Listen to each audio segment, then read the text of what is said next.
What is up, everyone? My name is James McCool. I am the owner of PaydirtDFS.com, and we're going to do another main slate breakdown. This week is going to be for the NFL DFS slate for Week 7. We're going to be talking about every single game from the top down. We're going to be talking about things like over-unders, projected touchdown implications, important players, chalk players, injured players, GPP plays, everything like that. So if you've watched these breakdowns before, you know that I'm going to start with the worst game on the slate so that I don't get distracted, move on to the best game on the slate so that I can cover every game equally. If you have not already checked out PaydirtDFS.com, you should do that. We just added a new free membership, which is going to allow you to get 3 days free of full access when you sign up for a free membership. So go ahead and go do that. Check out all the models, see what all the hype is about. And if you haven't already, join the Discord as well. That one is free to enter. You don't have to get a membership or any. And we talk about pretty much all the slates every single day. So we're going to jump right into things. This is a pretty good slate, I think. There's not a lot of value. So a lot of the good plays are sitting in the mid-range, which is driving down the ownership on the more expensive plays up towards the top. So what that's going to do is it's going to force people into cheaper options at defense, tight end, and quarterback, typically. That's what we usually see on slates like this. So there's going to be edge in being able to afford the expensive stacks, the Kansas Cities and the Cincinnatis and stuff like that. While fading kind of these mid-range darlings that we have. Josh Jacobs and Dameon Pierce going against each other, projected as some of the highest chalk on the slate. We did get news overnight that DeAndre Swift is not going to play. So that'll add Jamal Williams, who's 6,100 on DraftKings, into the conversation in terms of being a really popular piece. But I don't know if people are going to be playing those guys against each other, so that'll make things kind of interesting. But regardless, let's go ahead and jump in. So as you can see on the screen here, we have all of the team totals based on this morning, based on recording.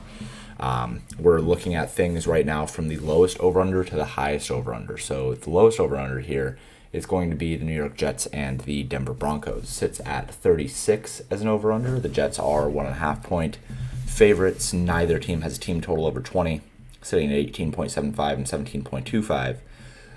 Both teams around the middle of the league in adjusted pass rate. Jets at 57% and the Broncos at about 61%. The Jets, however, implied for just 0.53 passing touchdowns, while the Broncos implied for 1.21 passing touchdowns. So that comes from their red zone rates. So this game was at 40. I think it opened at 41 maybe, and then dropped. And then Russell Wilson got ruled out, and now it's Brett Rypien who is taking over for the Broncos. And then it just tanked. So now it sits at 36. This is too low. And it's too low for a couple of reasons. So the Jets are actually like a respectable team right now. They have a really, really good run game. They have an okay defense. They have a wealth of talent at wide receiver, and Zach Wilson is an okay game manager. So the Jets actually are going to be able to score points this year, and the Broncos, it might be an upgrade going to Rypien right now, because Russell Wilson has looked really, really bad. Now, granted, Nathaniel Hackett is just an absolute moron. He has no idea how to manage an offense. He's really, really bad. So it might not matter who's in there at quarterback, but that's kind of the point. I mean, the Broncos can score some points even with a bad quarterback in there. Just, they got to get lucky on a deep pass, I guess. So I think this game probably ends up in the mid-40s, I would think. I think the Jets win this game by a good amount.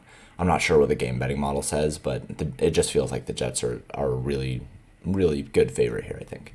As far as plays in this game, I'm not touching anybody on the Broncos. There's no way. Not with Rypien back there, and not with Nathaniel Hackett being the coach. The Broncos, while I think that they should score some points, it's also very realistic that they scored literally nothing. On the Jets, you can like a couple different pieces, right? Like you can really like Breece Hall, even though his price has kind of gone up a little bit in the last couple weeks, but he's 6,200. He projects up there pretty well. He should be a pretty popular piece with Dameon Pierce and Josh Jacobs in that mid 6K range. But he's a really, really good play, and he's been getting plenty of work. Like I said, the Jets implied for only 0.53 passing touchdowns, but implied for 1.57 rushing touchdowns, which is the second highest implication on the slate. So It's really just Breece Hall in this game, and the Jets defense should be massively popular. You got to avoid them in GPPs, but they're the cash game play. Moving on, we've got the Tampa Bay and Carolina game. This game is a 39 over-under, so this game is implied to have the least plays run. Tampa Bay 13-point favorites here, implied to score 26 real-life points. They have a 76% adjusted pass rate, implied for 2 flat passing touchdowns, 0.91 rushing touchdowns. Carolina, on the other hand, 13-point underdogs, implied to score only 13 points, 59% adjusted pass rate, implied to score 1 passing touchdown, 0.45 rushing touchdowns. Big news is that Carolina traded away Christian McCaffrey. We knew that was going to happen. Got traded to the 49ers. He will be active today. We'll talk about that game a little bit later. But no more Christian McCaffrey. It's going to be a hot hand situation of Chuba Hubbard and I don't remember who the other backup is, but neither one of them matter. Dante Foreman. It's going to be Dante Foreman. So it's going to be a hot hand situation. If I had to lean away, I'd lean Chuba Hubbard just because he knows the offense and was pretty good last year. But I don't really have a strong lean either way. Carolina will suck. They still have PJ Walker starting. They're just tanking now completely. So they have no interest in winning this game. But they might cover because Tampa Bay is kind of a bad, really, really big favorite. This is an interesting spot, right? Because Tampa Bay, they want to be really, really pass heavy. They have been the pass heaviest team in the league in the last 4 weeks. 77% adjusted pass rate is really, really high. And they're super pass heavy in the red zone as well. But as 13-point favorites, it's like if they get in the second half and they don't need to do anything, it's just going to be the Leonard Fournette and Rachaad White show. So I'm interested to see where Leonard Fournette's ownership ends up. He's expensive. He's $7,700.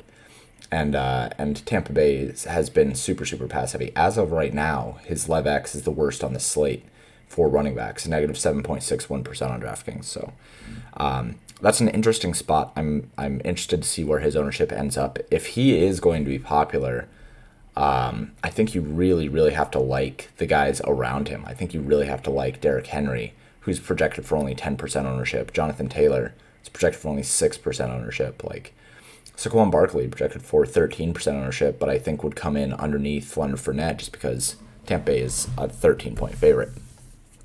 Also, leveraging the Leonard Fournette situation is a Tampa Bay passing stack. They are implied for 2 passing touchdowns, which is the most on the slate.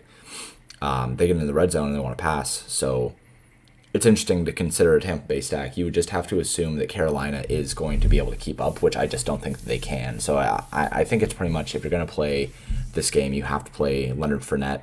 Maybe you play a one-off of Mike Evans or Chris Godwin or Cade Otton, since there is no Cameron Brate here. So next game, we have the Green Bay-Washington game. This is a 41 over-under, implied plays of 116.5. Both these teams are higher in adjusted pass rate, around 61 to 62%. Green Bay is a 4.5-point favorite here, implied to score 22.75 points. Washington implied to score 18.25. Neither team especially pass heavy in the red zone. Green Bay implied for 1.56 passing touchdowns. Washington 1.22. Again, big news here is that Carson Wentz is not starting this game. It's going to be Tyler Heineke. I don't know if I pronounced that right. I never really try. Tyler Heineke is probably a downgrade for this offense overall. While Carson Wentz is a roller coaster of emotions, he does have a higher upside than Tyler Heineke by a long shot. I've seen some people saying that Terry McLaurin is a better play with Tyler Heineke rather than Carson Wentz, but I'm not sure that's true. I just think this offense overall has been hamstrung this year. Terry McLaurin is good, but just not earning targets right now, I guess. Curtis Samuel is just more open. But they're going to be without Jahan Dotson. They're going to be without Logan Thomas. So we're going to see some backups here. We'll see Diami Brown. We'll see Cam Sims. The tight end that I'm interested in is not John Bates. It's Cole Turner, who you saw me write about for the Showdown season last time Washington played. Big dude, high draft pick, has some upside. So regardless, Washington is not a stack that I'm really interested in. They're still implied to score less than 20 real-life points. They're only at 1.22 passing touchdowns. I don't really trust Heineke As a super large field like Millie Maker play, okay, sure, you can go like Heineke, McLaurin, and Cole Turner or something like that, but I don't know that Heineke actually has the upside. Green Bay, on the other hand, they get Sammy Watkins back. However, they do lose Randall Cobb going to the IR. So Sammy Watkins should be a decent boost here. He is better than Randall Cobb at this point in their respective careers, I think.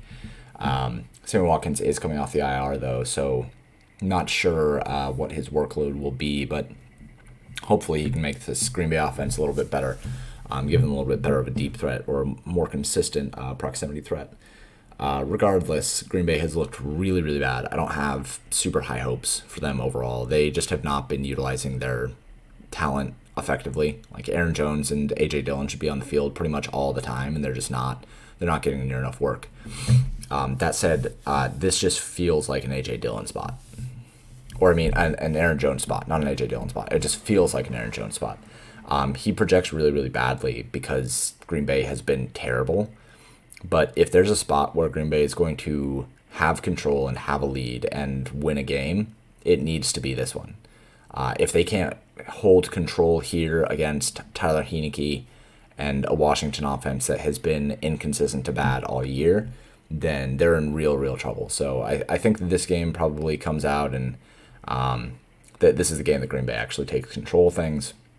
And I think it comes through Aaron Jones. I think he benefits the most when they're actually going to be in control of stuff. So he's probably the main thing that I like here. Outside of him, I'm not stacking Green Bay. I'm not stacking Green Bay with a comeback from Washington. It just doesn't seem like the right spot to do it. Next game, we have Tennessee and Indianapolis. This is Tennessee as a 2.5-point favorite. It's an over-under of 42, implied for 119.5. Plays ran. Tennessee with 22.25 team total. Indianapolis 19.75. Tennessee, of course, one of the lowest adjusted pass rates in the league, sitting at just under 50%, whereas Indianapolis has been much more pass-heavy in the last weeks, 67% adjusted pass rate. Tennessee implied for 1.25 passing touchdowns and 1.24 rushing touchdowns, right in the middle in terms of the red zone percentages. Indianapolis implied for 1.52 passing touchdowns and 0.69 rushing touchdowns. I've had people asking me about Indianapolis because of the Matt Ryan game last week. And look, if Jonathan Taylor plays, they're not going to do what they did last week. Like, they didn't go out there and get Matt Ryan to have him drop back 50 times and throw, like, 2-yard outs to Deion Jackson. Like, they went out there to get him and be a game manager. Last week was an aberration, and it was something where, like, there's a very realistic shot that because him and Justin Herbert basically did the exact same thing, and Matt Ryan had the nuts outcome from it, and Justin Herbert had the nut low outcome from it, right? So I don't think that Matt Ryan is going to continue being a guy that we can count on for fantasy. I don't think that Michael Pittman is going to be a guy that we can count on for fantasy. I think this offense is going to go right back to trying to depend on Jonathan Taylor as the workhorse and look at their defense to hold things down. Tennessee, I think, is going to continue to feed Derrick Henry and continue to feed him passes. You know, he's at an 18 to 22% target share in the last couple weeks. Like, Derrick Henry has basically been Christian McCaffrey for the last couple weeks, and I'm not sure that people have caught on. He's still projected for just 10% ownership today in large field tournaments, and that's just too low. The issue is that it's hard to afford him. Like, at 8,200, when there's not that many value options to go overall for the slate, like, it's just hard to afford somebody like Derrick Henry. But he's the best play by far in this game. After him, you could probably look at somebody like Michael Pittman if you need to. Maybe Alec Pierce. Alec Pierce is pretty nice. But overall, the only play that I like in this game is going to be Derrick Henry. And if people are going to be on the Colts, I think you got to like the Tennessee defense. That they are favorites here. And if Derrick Henry ends up doing well and getting them out to a lead, do you really want to trust Matt Ryan, who we saw having the least aggressive throws in the league up until last week? And still last week, he had an ADOT of like 4 or something. It was terrible. So Tennessee defense, Derrick Henry, best plays in this game. On to the next, we have Jacksonville and the Giants. This game is a 43 over-under. Jacksonville, a 3-point favorite. There's implied to be 120 total plays in this game. Jacksonville, a 23 team total, and neither one of these teams have been especially pass-heavy. Jacksonville, 56% adjusted pass rate. New York Giants, 52% adjusted pass rate. Jacksonville implied for 1.15 passing touchdowns, 1.42 rushing touchdowns. The Giants implied for 0.79 passing touchdowns, 1.45 rushing touchdowns. So this game has a lot of mediocrity written all over it, right? Jacksonville, I think, is a competent team, and I think that Trevor Lawrence is doing a good job mitigating mistakes. Like he's not making a lot of mistakes at all. The team just doesn't have much upside, and they just haven't really been able to utilize their skill players all that effectively. Like Christian Kirk came out to start the year in torrid fashion, and then just kind of isn't doing anything anymore. Like he's not getting massive target shares. He's not making a huge impact. They have a pretty wide receiver room. They have 4 competent wide receivers before Jamal Agnew went out. So if you have 3 competent wide receivers, you have a good tight end, you have 2 good running backs, like that offense is going to be spread out, and there's just not going to be a lot of room for fantasy upside. The Giants, on the other hand, they're a 5-1 team, and they're 3-point underdogs to a Jacksonville team that is not that good. Like the league kind of understands who the Giants are. I think the Giants are going to be an okay team this year and continue to win games. Brian Daboll has been great. And Daniel Jones has looked good. He's won some games in clutch fashion that he's needed to win. So I think that they are an above-average team. I certainly don't think they're a 5-1 team. You can look at the Steelers from 2 years ago. Started out undefeated and then just ended up, I think they missed the playoffs. So that's totally in the cards here for the Giants. They've been winning some closer games that they maybe shouldn't have. Overall, though, for DFS, Saquon Barkley, obviously the only play that we care about for the Giants. You can just play Saquon Barkley. Don't worry about the stacks. For Jacksonville, it's interesting. Travis Etienne at 5,400 projects okay. James Robinson basically projects the same at 5,900.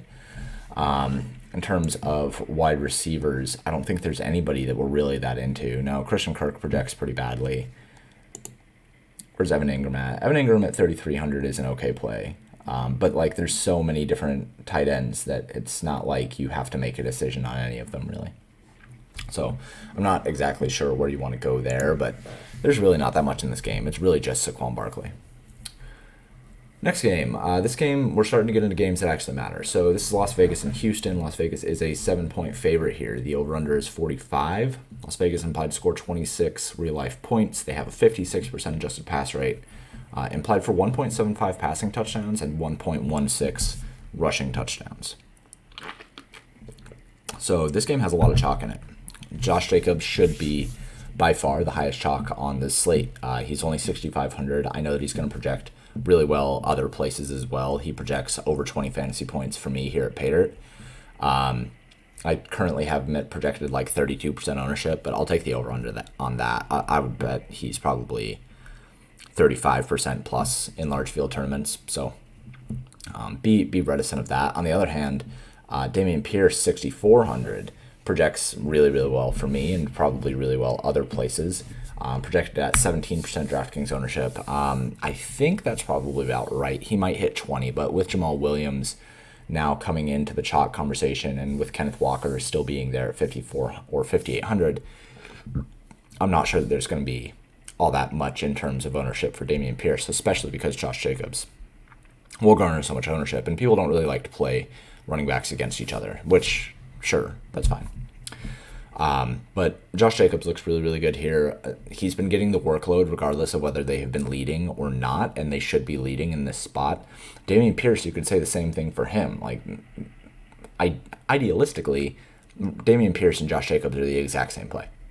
Like, they are the exact same play. The only issue here is that we expect Dameon Pierce to be playing from behind, whereas we expect Josh Jacobs to be playing from ahead. And also, the Las Vegas over-under is so much better. Their team total is so much better. But as you can see, in terms of expected rushing touchdowns, Las Vegas is at 1.16. Houston's actually at 1.42.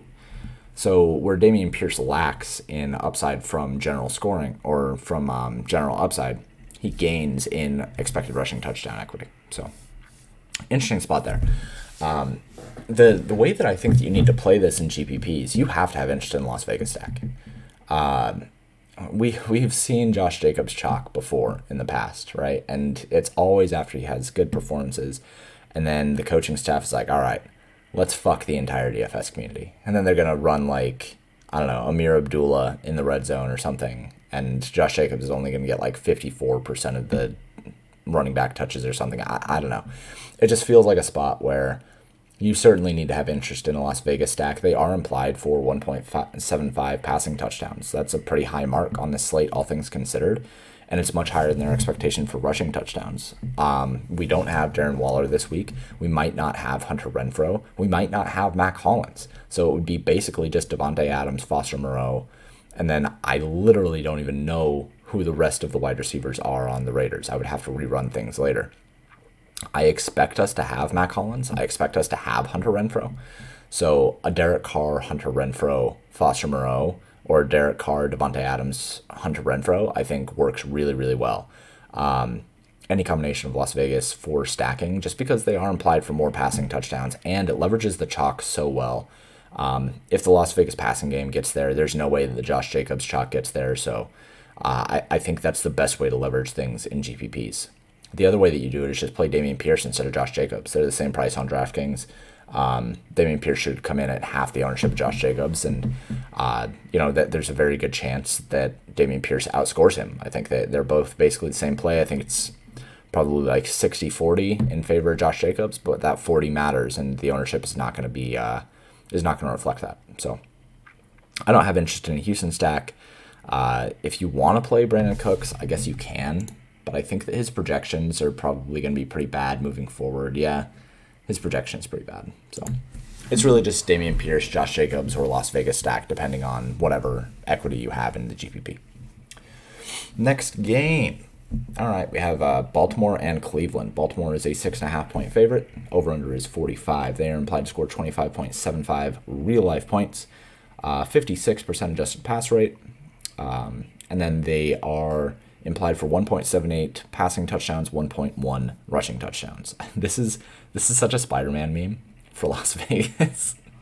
Like, it's basically, they have basically the same team total. They have basically the same adjusted pass rate, same implied passing plays, same total touchdowns, same passing touchdowns, basically the same stack. However, Lamar Jackson obviously accounts for significantly more of the offense than Derek Carr does, and Mark Andrews probably implies for about the same as Devontae Adams.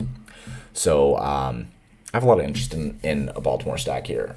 Cleveland, on the other hand, should be super pass hit or should be run heavy until they can't be, right? And we have seen them actually pass the ball effectively. We saw them on that primetime game where Jacoby Brissett was able to pass well against the Pittsburgh defense. Pittsburgh defense is pretty good. So there's reason to think here that this can be an Amari Cooper ceiling game, right? And that'll make things play out really, really, really well in DFS, because you could do Lamar Jackson, Mark Andrews, and Amari Cooper as a short stack with a game correlation, and it makes things play out really, really well. Amari Cooper projects pretty well and is going to have like no ownership. He projects over guys like T. Higgins, Chris Godwin, Michael Pittman, Juju Smith-Schuster. Like, he projects over those guys, and I think that he does end up being in a spot here where at low ownership it just makes a lot of sense to play him in this game stack.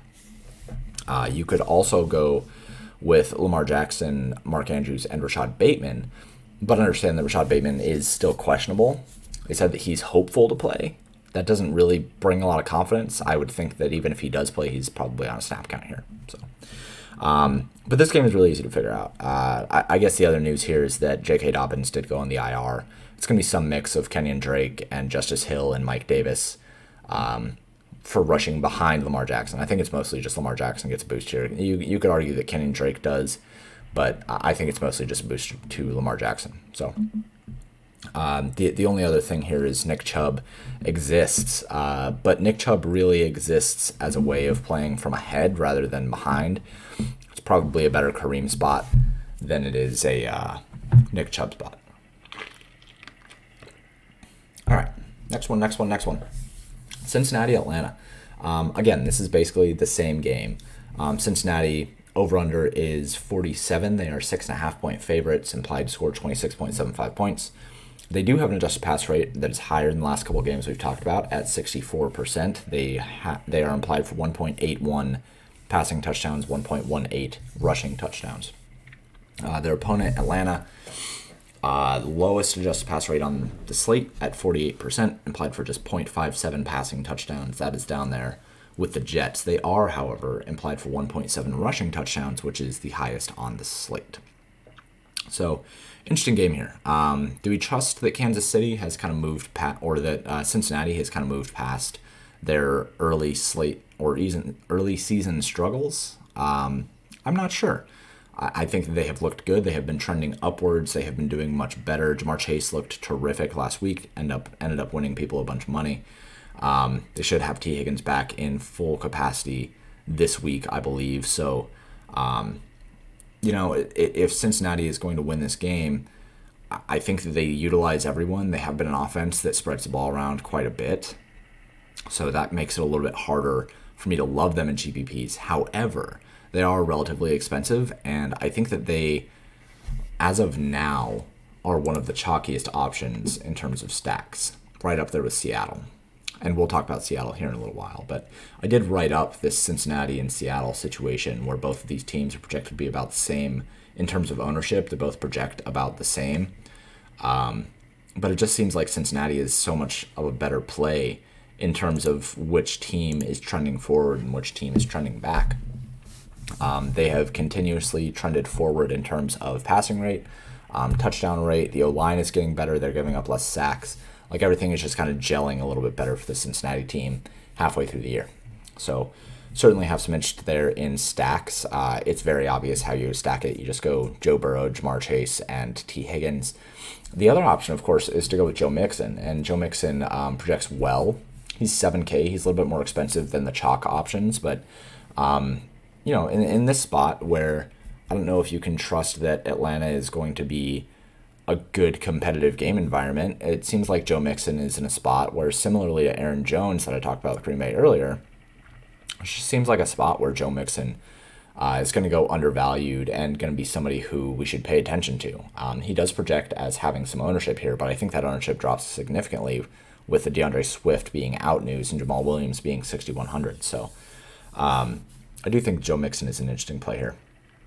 Now, the other thing that you need to take into account is that this is a really good game stack spot. So if you go with Joe Burrow, Jamar Chase, and T. Higgins, you can bring it back with either of Drake London or Kyle Pitts. I mean, both of these guys are going to be the main option for Atlanta. Atlanta may drop back only 25, 26 times, but when they do, these guys are going to account for 60% of the targets, 75% of the air yards, whatever.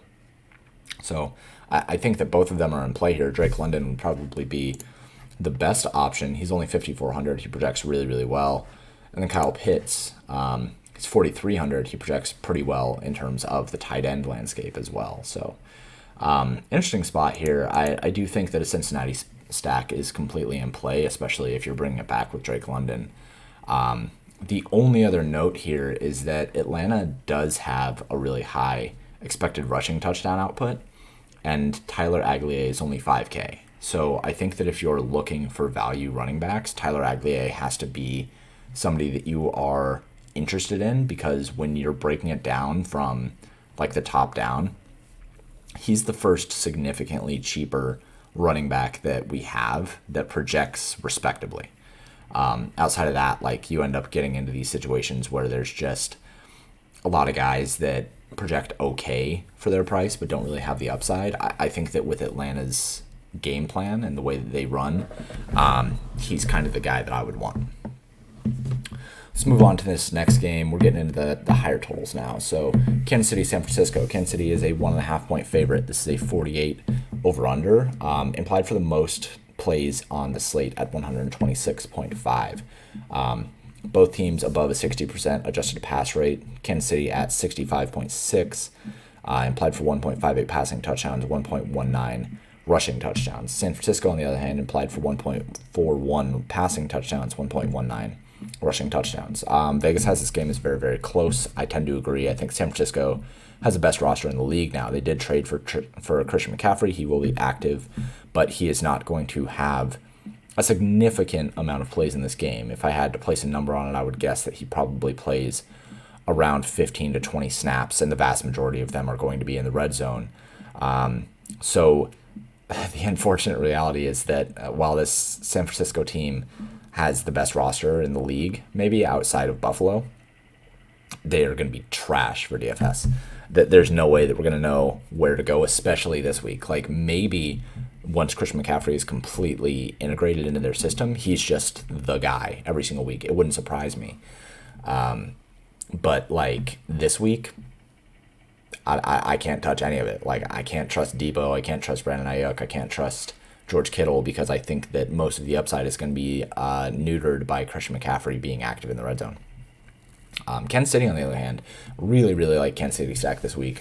Another stack that I wrote up in the Stats and Stacks article, which is free on the site over at Paydirt DFS if you haven't already read it.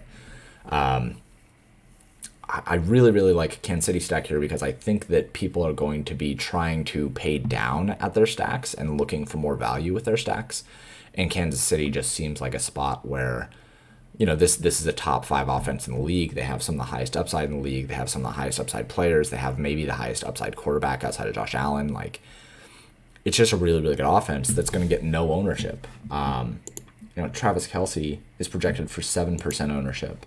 Juju Smith-Schuster is projected for 6% ownership. Marcus Valdes-Scantling projected for 5% ownership, and all of these guys have plenty of upside. I just think that this is a spot, especially where if this game is going to be competitive, like, why would we not think that Kansas City wouldn't be able to trade blows with San Francisco? They absolutely can, and I think that they have more upside than San Francisco in terms of having a more narrow target tree. I think you can go Patrick Mahomes with Travis Kelce and Marquez Valdes-Scantling. That's probably my favorite combination. Or fade Travis Kelce and go with Patrick Mahomes, Juju Smith-Schuster, and Marquez Valdes-Scantling, because Juju is under 6K on DraftKings. He exploded last week. I think he continues to be a good piece of this offense. He has been getting their target share, I think 8 or more targets in 4 straight games. He's been really, really good for them. So really like the Kansas City side. I think that you can bring it back with Debo if you want to. I think you can bring it back with Brandon Ayuk if you want to.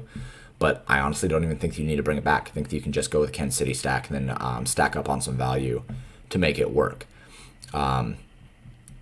That's pretty much the way that I want to attack this game. It's just going with the Kansas City side of things. On to this next game. This is going to be a really popular one. This is Dallas and Detroit. Dallas is a 6.5 point favorite, implied to score 27.75. They have only a 50% adjusted pass rate, implied for 1.9 passing touchdowns, 1.2 rushing touchdowns. Detroit, on the other hand, implied to score 21.25 with a 55% adjusted pass rate, implied to score 1.71 passing touchdowns and 0.67 rushing touchdowns. So like I said, DeAndre Swift is out for this game. It's going to be Jamal Williams handling very likely the vast majority of the running back work. I have him for a 75% market share of the rushing equity, as well as around 10 to 15% of the passing game equity. So really, really like Jamal Williams in the spot. 6-100 projects well on DraftKings. But this game, I wrote up fading the Dallas stack. And the reason for that is that I'm just not sure that Dak Prescott is really making this team better.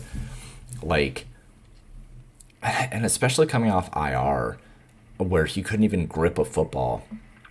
This just seems like a spot with a lot of uncertainty. And Vegas is pretty interested in them. I guess they are tied for the highest team total on the slate at 27.75. But their adjusted pass rate has been really, really low overall. And while they have been passing in the red zone, I'm not sure that is something that they want to continue.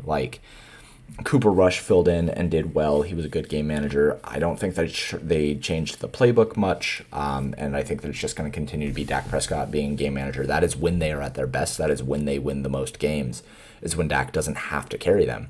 And so I don't think that Dak has to carry them here. I think this is a really good spot for Ezekiel Elliott and Tony Pollard.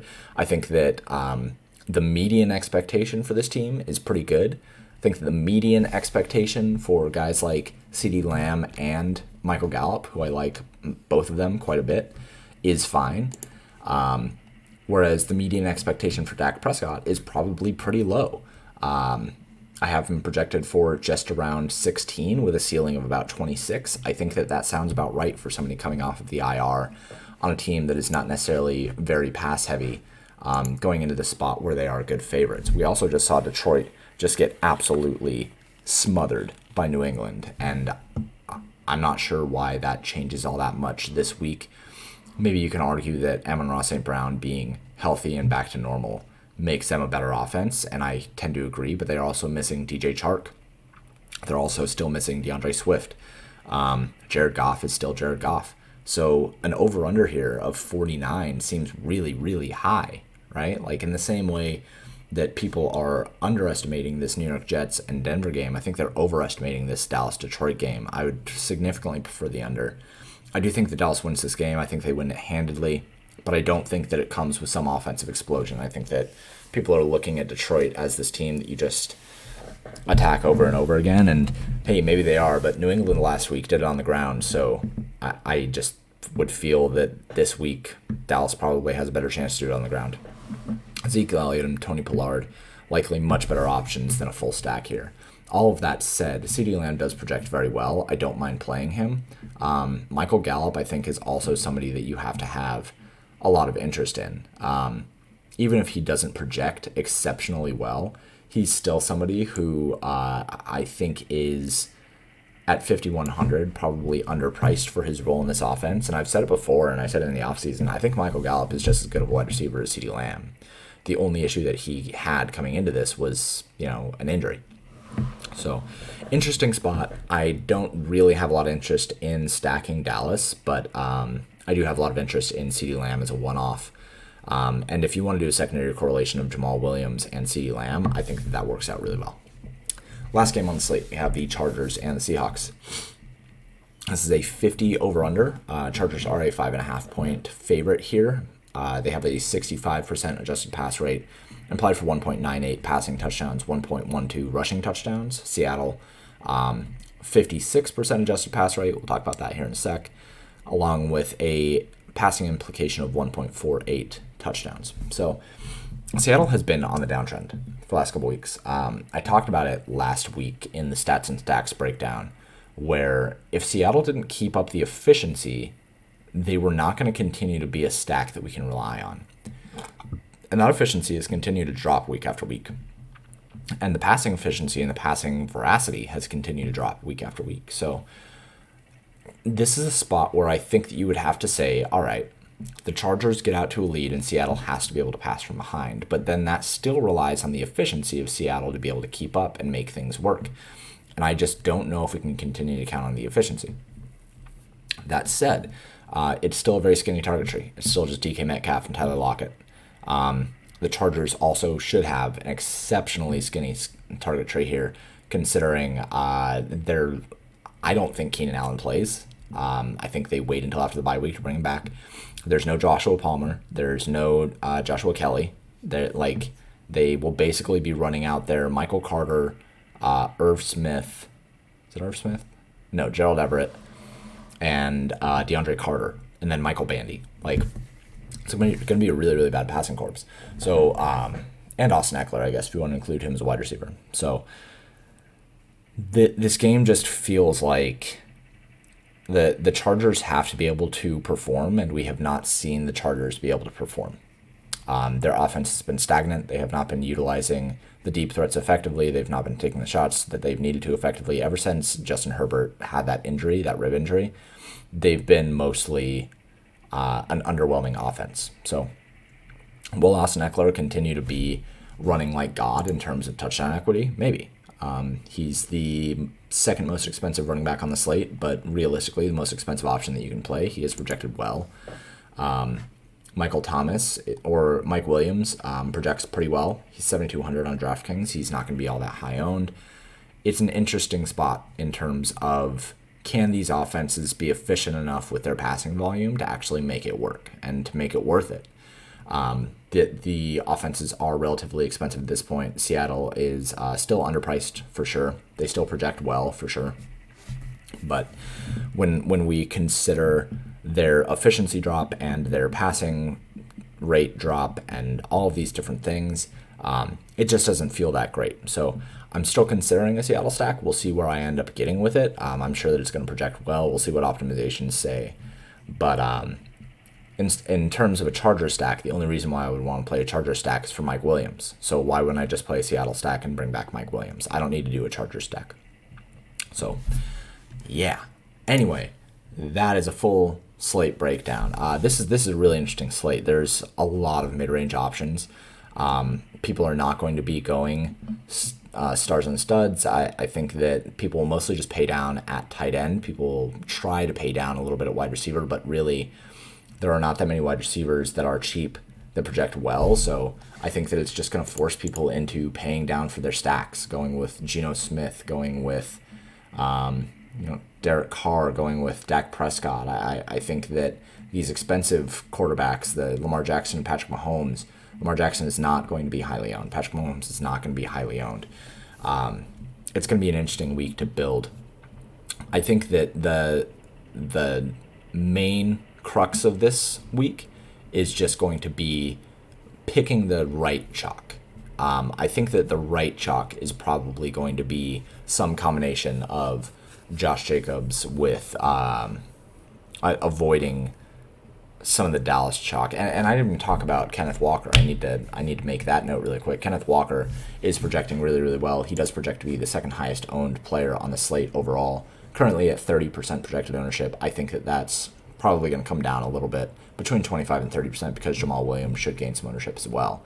They're about the same price, but it's a really, really interesting week. I think that there's going to be a lot of edge to be had. I think this is going to be a week where last week you could say that the chalk got there. This week, I think that the chalk options are much worse than previous weeks. So should be interesting. Go ahead and go over and grab a free membership over at PaydirtDFS.com if you want to check out the models for this slate as well as the showdown slates, and all the NBA and NHL and esports stuff. You'll still have access to that as well. And then if you like that stuff, grab a monthly membership and all that stuff is included. So thank you guys for tuning in. If you have not already subscribed to the channel, you should do that, like the video, all that kind of stuff. The YouTube deal. I'm going to get out of here. I'm going to go build some lineups, and I'm hopefully going to take down the power sweep today. That would be great. Anyway, thank you guys so much. I appreciate all of you, and I hope you guys have a great slate.